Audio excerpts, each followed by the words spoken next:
Hi everybody, today we're going to talk about some different ways that climate can vary, both a couple of natural patterns and then some of the variations that we might see as a result of climate change. So if you're having trouble with anything from this chapter in general, you may just want to refer back to chapter 2 of your Barron's book on the atmosphere. It describes everything in pretty good detail and very clearly. So if you're having trouble, look back at that. Alright, so we're going to start with a couple of natural patterns that we see. And the first one you've probably heard of because we are in a year of an El Nino system right now. So this is called El Nino Southern Oscillation, or a lot of times it's abbreviated ENSO. So you should be able to recognize that abbreviation, just El Nino Southern Oscillation. And this is going to be responsible for most of the differences that you see from year to year in climates. Because remember, climate is talking about long-term weather patterns. So for the most part, they're going to be very similar long-term, but El Nino years are going to show some differences. They're pretty recognizable differences.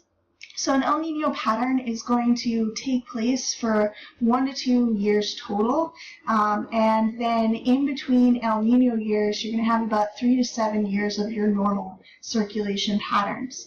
And you can see that El Nino is going to, in general, warm some things up in the climate, and we'll talk more about that in a minute. Now, we also have some cooler or La Nina years that would be lower temperatures than normal. And then we have our normal years in between those. So let's talk about each of those. And I'm going to skip back and forth here between your slides a little bit. I've also rearranged them a little bit from where they are in your notes. But we're going to start off talking about what your normal southern oscillation pattern would be. So when we talk about southern oscillation, we're talking mostly south of the equator here, or very close to the equator. And oscillation, things are kind of moving and spinning around. So this is very closely related to convection currents. So your normal pattern here is called a Walker circulation pattern. And during Walker circulation, you have your trade winds, which remember are easterly winds, so they're blowing from the east towards the west, and they're going to be moving all of this air here over towards parts of Asia from South America. And when they do that, they're also going to be pushing the water in this direction. So you're actually going to have slightly higher sea level over here because all of your winds are pushing the water that way. And that's going to impact a lot of your weather patterns also. So this actually will cause the water on this side by Asia to be about 24 inches higher altogether. And it's also going to make it about 14 degrees Fahrenheit warmer on this side of the ocean compared to South America. Now, in the oceans, just like in a pond or a lake, you do develop these thermoclines. So remember, you have layers here of warm water on top of cool water. And that warm water is going to be at the top because it's less dense. So what happens with this normal Walker circulation is that this thermocline is not even and level all the way across. The warm surface water tends to pile up on the Asian side of the ocean and over by Australia. And then the cold water collects more along the coast of South America, so that the thermocline kind of presses down in this direction. And it also rises a little bit in the east. And this really shallow thermocline on the east here is really important because remember we talked about upwelling last time where we're bringing all these nutrients up to the surface. Having this shallow thermocline is going to allow that to happen even easier. So you're going to get a lot of upwelling along the coast of South America. And it's going to bring all those nutrients up, and any fish that are living along this coastline are going to benefit from that because as the nutrients come up, your primary productivity is going to increase, you're going to have more plankton there, and then of course your whole food chain can increase as a result of that. So this is going to be really important for fishing stocks off of South America. So in our normal conditions, our Western Pacific is warm, and because it's warm, we tend to have a lot of low pressure systems right here, which means you're going to have a lot of rain, like the monsoon season that we talked about. And you're going to have a lot of wet weather in general. You're going to maybe have typhoons or thunderstorms over here. It's going to be fairly dry over here. You're going to have a higher pressure system pressing down by South America. Now, what happens in an El Nino system is basically this starts to reverse a little bit. So nobody's totally sure what actually causes this in the first place. But basically what happens is the air pressure patterns in the South Pacific are going to reverse direction. So where we normally had our nice low pressure area over here and high pressure over here, they're going to swap. And when that happens, basically Australia's area would have higher pressure at that point, and Tahiti, which is much closer to the South American side, would have lower pressure. And because of that, the trade winds are going to decrease in their strength. Remember, your trade winds are blowing westwards, and if these start to slow down, because now we're going from more high to low, so they would actually want to go the opposite direction that they normally move in, then at this point, once your trade winds slow down and stop blowing as hard, your water is not going to move as much either, because remember, those surface currents are pushed around by the winds. So normally the trade winds would be pushing water away from South America, and that basically stops or slows down significantly. And that causes the water to pile up kind of right in the middle of the ocean. And when it does that, that pushes the thermocline deeper, especially off of the coast of South America, because you have all this warm water there now. That's going to form a warmer layer up top, and that cold water is going to sink down deeper. And when that happens, that also stops the upwelling. Those nutrients cannot come up as far because you have that warm water blocking them. And then, as a result of that, you're usually going to see big fish kills because they can't survive without all the nutrients, oxygen, etc. that's coming up. The algae that they feed on need those nutrients, so the food chain is going to start to collapse. And in general, air and water is going to be circulating less than it normally does. So there's less transport of molecules around, and overall your water temperature is going to start to go up. You're going to have more warming happening at the surface. This warm water isn't moving away. The cold water isn't coming in to replace it as much. So in general, you just have a warmer ocean. It's also going to affect a lot of the wind patterns throughout the world. And your typical western rain patterns are going to shift over to more of the center of the ocean from that western area. So the western side that would normally have all this rain is going to get drier, and the center of the ocean is going to have more precipitation than it normally would. Now you might be wondering, especially if you know some Spanish, why it's called El Nino. El Nino, that means little boy, and in this case we're literally talking about, it used to be little Christ child, little Christ, because the warming that happens here is going to reach the coast of Peru just before Christmas. So this is something that traditionally happened right around Christmas. They knew that that was the kind of time that they needed to watch out for this. Now, it's not bad for all creatures. You can have some deep water organisms like shellfish, those benthic organisms, that can actually benefit from this because they have more nutrients staying down by them. But for the most part, this is going to majorly hurt your fishing industry in these areas. So here's a picture of your El Nino circulation. And you can see that in comparison to your normal water circulation, where you had this pattern going all the way across the Pacific Ocean, now you have almost two different convection cells here. So you have one that's moving in this clockwise direction towards South America and pushing down right off the coast there, and then you have another one that's pushing down towards Indonesia, so that now we have high pressure zones on each side, but a low pressure zone in the middle where the air is pushing up and you're getting a lot of rain. So you get that rain over the central Pacific Ocean. That's going to also impact all of the other weather patterns that follow around the globe, and you're going to split it up and get very different convection cells from what you would normally get. So here's your normal kind of pattern overall, and you can see how these things, when this reverses here, you can see how everything kind of gets deflected. And remember, this would be really wrapping all the way around the globe. So you have to kind of think about this as if both ends were connected here. But this is going to impact so many different weather patterns because all of those convection cells are interrupted.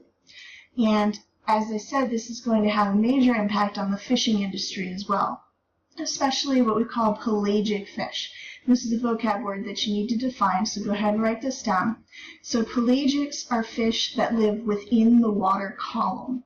And what we mean by that is they don't live too close to the bottom. Those would be your benthic organisms. They don't live right at the surface. Those would be called epipelagic, but they're living in that middle area. So the pelagic fish, you can see it kind of shaded here, are the schools of the fish, and they're in that central area. And what would happen, normally you have this nice cold water off the coast, so you can see it's much cooler here than here. And because of that, all those nutrients are coming up to the surface, which is going to keep the communities of fish close to the surface also. And that's going to make them easier for boats to catch. Now, what happens during an El Nino year is even if you don't kill off all the fish, you've warmed the water column to an extent that they're going to try to find the same temperature water that they're used to. So they're going to have to dive down deeper in order to find that, which is going to mean that they're going to get away from those fishing boats. So even if you don't have these fish kills, your fishing industry is going to be majorly impacted from that. And you can also see how many fewer nutrients you have coming up here, in this case, compared to our normal conditions, which means you can't support as much life because your primary productivity is lower. So one of the impacts that you're going to need to be able to talk about here is how this is going to affect climate in different areas of the world. And you want to really focus on the U.S. and that Central Pacific region, but you do want to know the overall impacts. So I'd like you to pause right here, grab some colored pencils, and basically color code this according to the key on here, since you can't see the different colors on your chart. So go ahead and do that. All right, now that you're back, what I want you to do is label your graph with a few different things as we talk about what's happening here. So let's start with the area right around the Pacific Ocean, right where this is happening, this El Nino effect. So right south of the equator here, you can see that in the middle of your Pacific Ocean, you have a lot more precipitation. And that's because, like we said, when the trade winds weaken, everything kind of stalls out over the ocean. So you're going to have more precipitation. That means you're also going to have more hurricanes in the Pacific.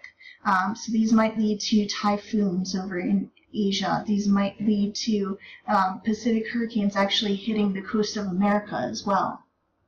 Then right off of the coast here, you're going to have high rainfall off the coast of South America. You're also going to have high rainfall right on this western side of the Pacific.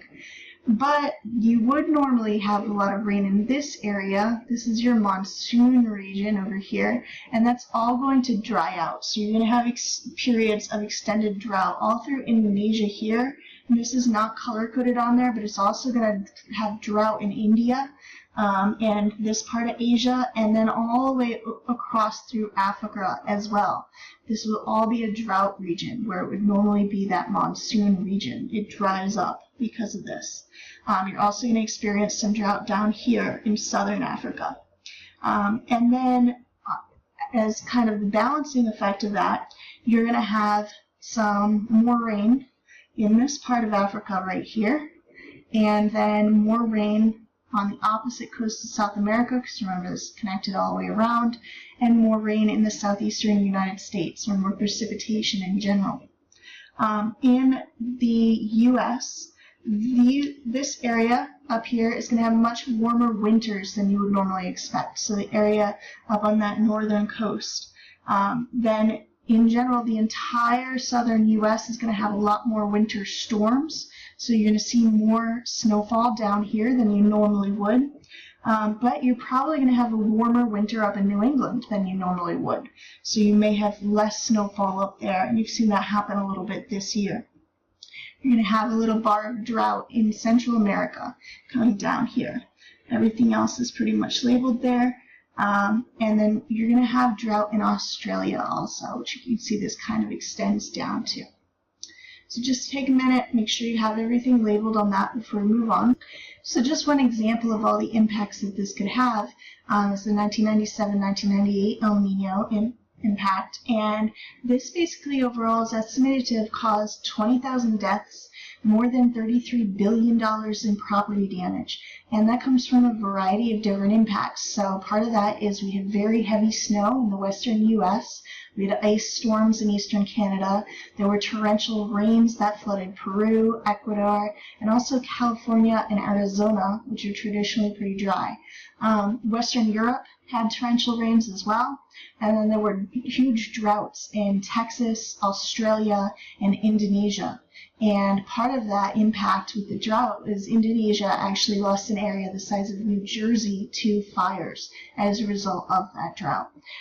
So you can see all the different ways that's going to impact your climate, and that's something that's totally opposite the normal way that climate works in these areas. So it's going to have a significant impact. Now, as I mentioned before, we are in an El Nino pattern this year. So what I'd like you to do here is pause for a minute, and I'd like you to go ahead and watch this video, which I'll give you the link for on that separate page when I send out your snow day assignment. And while you're watching that video, on these notes, I want you to create a bulleted list of all the different ways that we can expect to see weather patterns or climate in different areas impacted and all the different results those could have. So you can do that right on your pink packet, but make a list of all the different things that are happening here. Okay, so welcome back. So hopefully you got a better understanding of how this is going to impact our weather. Now, one thing I want to mention too is right after Christmas, we had a news article that you may have seen where the North Pole was actually about 50 degrees above its normal temperature. And this took it above 32 degrees Fahrenheit, so past its melting point. This is something that we've never had happen before in recorded history, and I'll give you the link to that too if you're interested. But there's a very strong possibility this could be connected to the El Nino pattern. However, as I said, this is a record event, so this is still not something we would expect to happen normally, even with El Nino. And this may be, again, more evidence that global climate change is taking effect. So you might wonder how we know about these patterns and how we know if an El Nino is coming, because as you saw with your year ranges, it could be anywhere between 3 and 7 years between this pattern.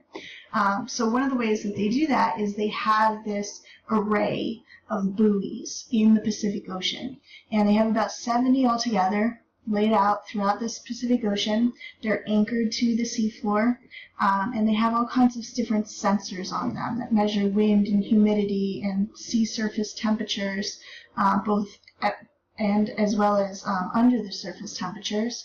And this is collecting data all the time, transmitting it to satellites, which is going to allow scientists to start to predict some of these things ahead of time and hopefully give the government some time to prepare for them. So this is not something you need to memorize, but that's just kind of how we get the data in the first place.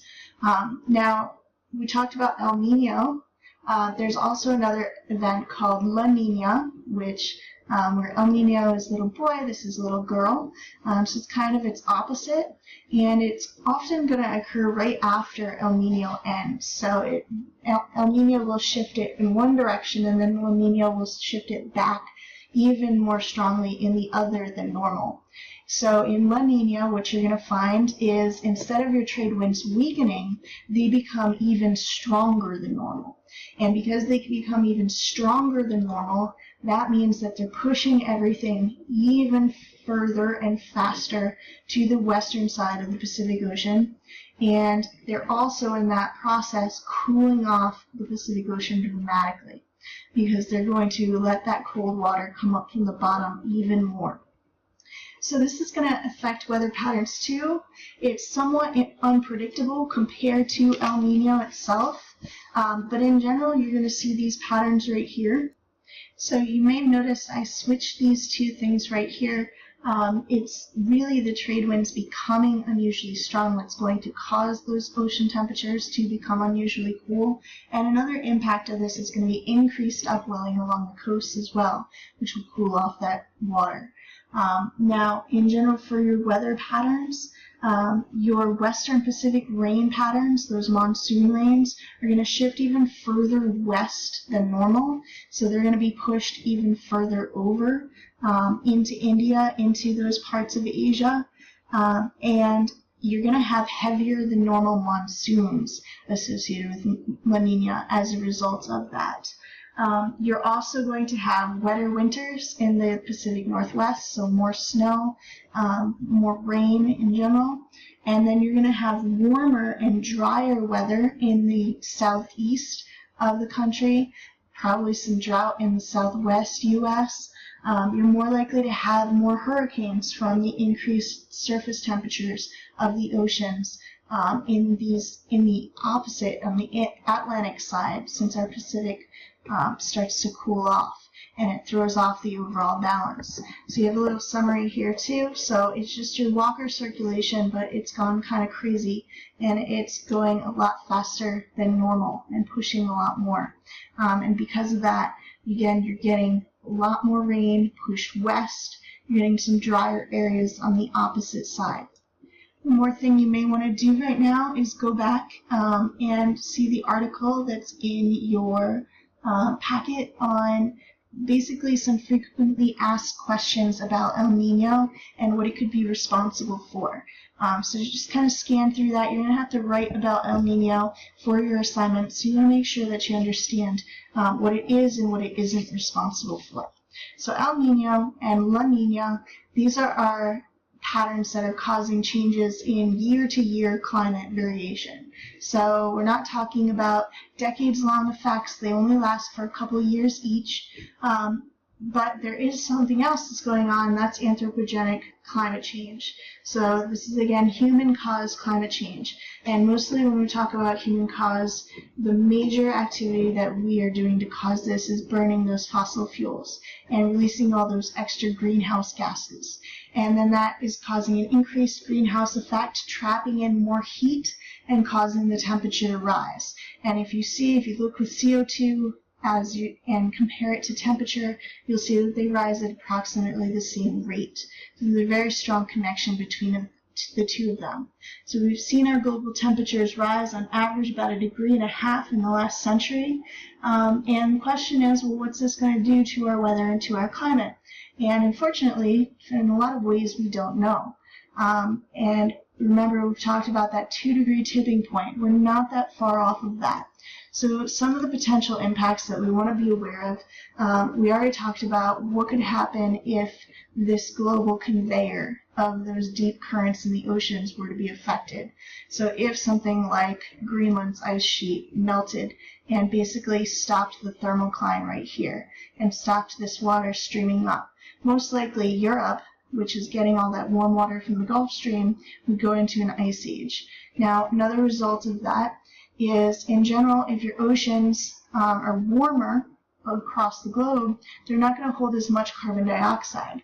Warmer water is going to move more, so more CO2 is going to be able to escape at the surface. But then, in addition to that, it's also going to expand slightly, which causes, again, more movement coming up in sea level, and it just can't dissolve as much gas into it as it normally could. So you're going to lose that as part of your major carbon sink for the planet, which would mean even more greenhouse gases in the atmosphere causing this effect. So that's another example of positive feedback, which makes the situation even worse. Now, very similar impacts could happen in the Southern Ocean. And the Southern Ocean is down by Antarctica. You can see it right there. So right surrounding Antarctica here, we have this really cold, salty, deep current coming through. A little bit higher in that ocean, you have this warm, shallow current. So you can see that all the currents in the world kind of overlap and come together here. So I'd like you to pause here for a second and go ahead and watch that second video that I gave you in your assignment, and talk about some of the impacts that this could have, some impacts that we might see in the Southern Ocean and what they could cause around the rest of the planet. And again, I want you to make a little list on your notes talking about these different things. Now, another impact of burning all these fossil fuels that we have to take into account, because they can also impact climate, is called the aerosol effect. So atmospheric aerosols are basically tiny little particles that are going to stay suspended in the troposphere. So they're going to stay up there in the air, And they're coming from, again, usually burning fossil fuels in power plants or vehicles, but it could also be coming from volcanic eruptions or fires as well.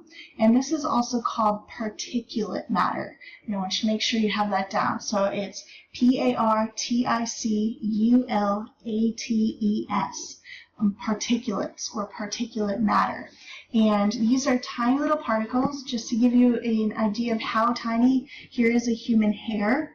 Here is a grain of sand in comparison. And you can see that even our larger particulates like dust, pollen, and mold, several of them would fit across the diameter of that grain of hair. And then there are even smaller molecules, and it's really hard to see them, but there are those little red dots right there where when we zoom in, you can see that some of these things from combustion, from burning fossil fuels, they would be even smaller particles that would fit across one piece of dust or one piece of mold. So these are really, really tiny little things, but they're still going to have an impact on overall climate, because just like anything else, they have an albedo, and that albedo is going to affect how much light they absorb versus how much light they scatter. So if they have a really low albedo, they are going to absorb the solar radiation. And those would be things like sooty aerosols, things that have a really dark color. So it's going to make them absorb light. So those would be things like black carbon or mineral dust that's up in the air. Now, then you're going to also have aerosols or particulates that will scatter the light. So these will have a much higher albedo.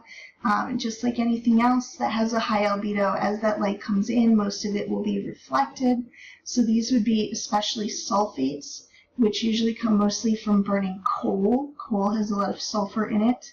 And it could also include things like nitrates, and a lot of your organics. And remember, those sulfates and those nitrates are also part of what's causing acid rain or acid deposition. But in addition to causing that, they are either going to scatter the light, which would cool down the planet overall, or they're going to absorb the light, which would warm the planet overall.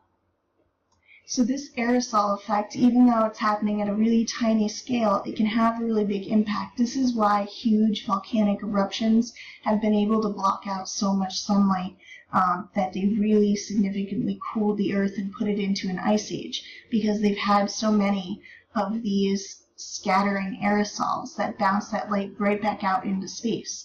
So even though they may be really tiny, they can have an impact on the climate, and it's important to consider them as well as all of the other impacts of climate change. Now, another thing that you could see more as a result of burning more of these fossil fuels is that acid deposition. So remember that we talked about this previously in this year. Whenever water is combining with these different compounds up in the clouds, it forms acids.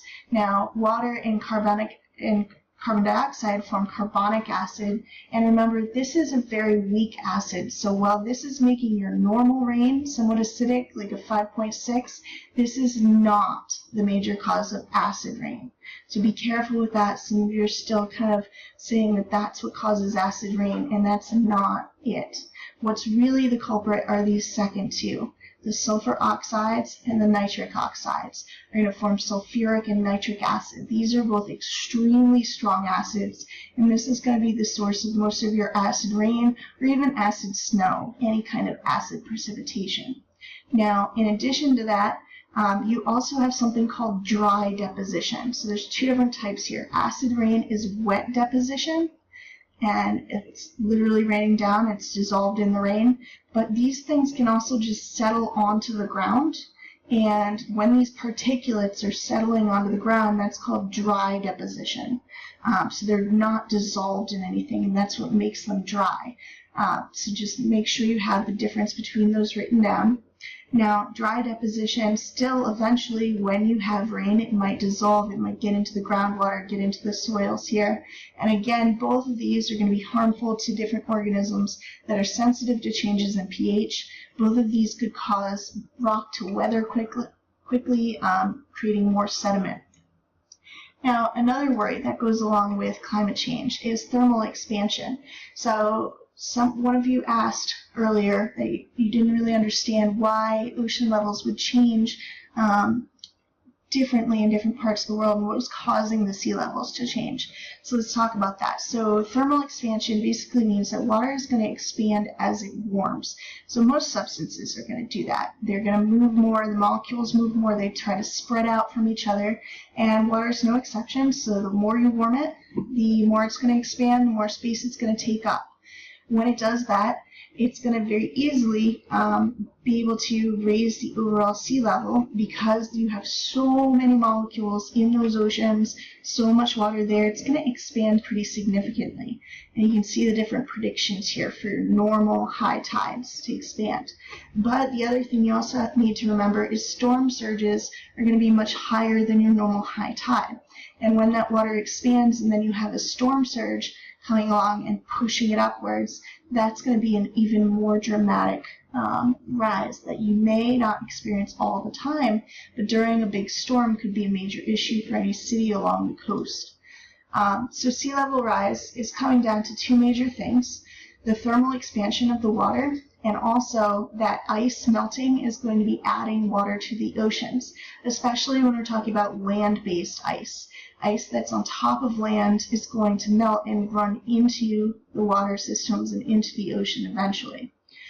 In addition to that, you're going to have some more positive feedback because remember, ice has a really high albedo, so it would be reflecting all that heat back into space, all that light back out into space before it can really cause heat. Water and land have much lower albedo than ice, so they're going to absorb more of that heat, which is going to cause even more melting, which is going to raise sea levels even more. And in addition, you're going to have warmer water because you have less ice in that water. So again, the world is just going to keep warming. So this is positive feedback once again. And this is going to continue to increase the sea levels. So, well, why doesn't it rise evenly? There's a bunch of reasons for this. The first one is, remember, winds and currents are pushing water more towards certain areas. So this is an extreme example, but here's our hurricane that we talked about last time. And remember, this low pressure area in the middle is actually pulling up the water level. And the winds swirling around are pulling up this water level. So that's going to make the sea level much higher right around this storm than in other areas. And while this is an extreme storm, this is still going to happen with any kind of wind pattern. You're going to have winds pushing water more towards a certain side of each ocean, each bay. Now remember, you also have tides. Tides are pulling more on certain areas of the ocean, and that's going to be continually changing day to day, month to month, as we rotate around the sun, as the moon goes around us. And then in addition, every landform that has any kind of mass to it, like a mountain range or even a glacier, mass is a key thing that determines gravity. So the Earth's gravitational field is not nice and smooth. It actually has all these bumps, and all these bumps caused by mountain ranges and ridges, they all have their own gravity. So they're going to pull the water in different directions. So you're going to have more of a pull on water from these red areas. The water's going to be pulled more in that direction, and that's going to result in higher sea levels in those areas. This Earth is not actually nice and smooth in that way. So when you take all these things together, you can see why sea level wouldn't necessarily rise at an even rate everywhere. Some places are going to be much more vulnerable to sea level rise than others.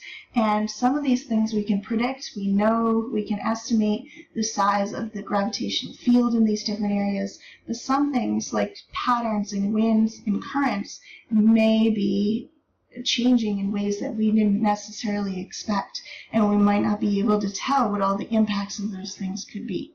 One thing that we do know when we start to look at recent years is that we're starting to see a lot more extreme climate events than we've ever seen before.